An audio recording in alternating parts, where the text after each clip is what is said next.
Même en tenue de sport et en vacances, il se prête au jeu des photos. Emmanuel Macron est arrivé samedi soir au Touquet.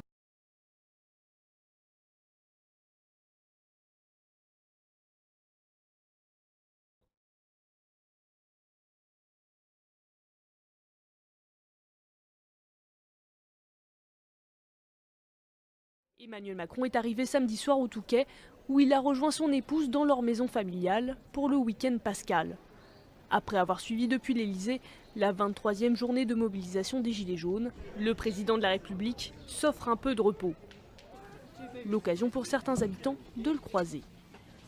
Je l'attends toute la journée, parce que j'ai de l'admiration, j'ai voté pour lui, et j'ai de la sympathie envers lui. J'ai eu la chance de pouvoir lui serrer la main, j'ai eu la chance aussi de pouvoir échanger 2 minutes avec lui, donc je dirais pas que je suis content, mais je suis satisfait de cette opportunité, surtout de ce heureux hasard. Le dernier passage d'Emmanuel Macron dans la station balnéaire remonte au week-end de Pâques de l'année dernière. Un retour qu'il a fêté avec un bain de foule en début d'après-midi. Bon week-end de Pâques. Mais cette absence de l'Elysée sera de courte durée. Emmanuel Macron s'adressera jeudi prochain aux Français pour dévoiler les mesures prises suite au grand débat national.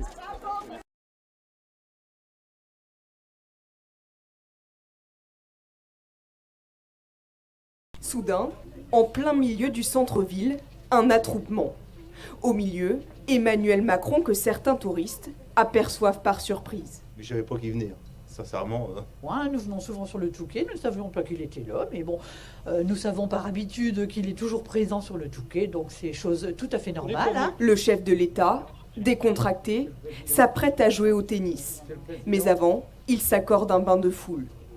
Certains Français, venus pour le week-end prolongé, l'ont abordé en toute simplicité. J'ai eu la chance de lui serrer la main hier soir parce que j'ai dîné dans le même restaurant que lui. Et tout le monde, et dont moi, hein, on lui a sauté dessus quasiment. Et non, il était super sympa, très souriant. Le couple présidentiel possède cette maison près de la plage.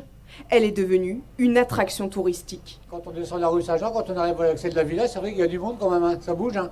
Quand les gens viennent ici, forcément, ils vont voir où il habite. Enfin, je pense que c'est curieux qui vont la voir. Ouais. Le président sportif, qui se montre proche de sa famille, la ville espère profiter de son image pour attirer davantage de touristes.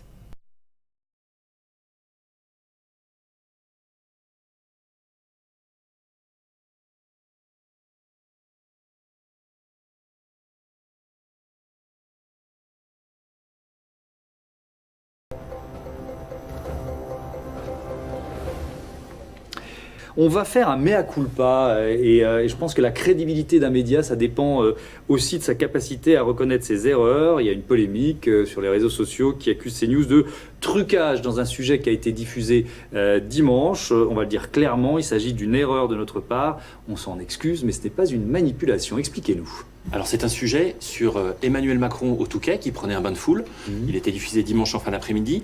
Le journaliste de la rédaction s'est trompé. Il a pris par erreur des images d'archives d'Emmanuel Macron au Touquet qui prend un bain de foule, mais elles dataient de l'année dernière, mars 2013. Le souci, c'est que sur ces images, on voyait le président aux côtés de Alexandre Benalla. Alors on va pas vous remontrer ces images puisque on n'aurait pas dû les montrer à la base. Oui. En revanche, on va vous montrer les vraies images de Emmanuel Macron dimanche au Touquet. Ces images-là d'ailleurs qu'on a utilisées dans la fin du sujet, mais qu'on a oublié de mettre au début du sujet.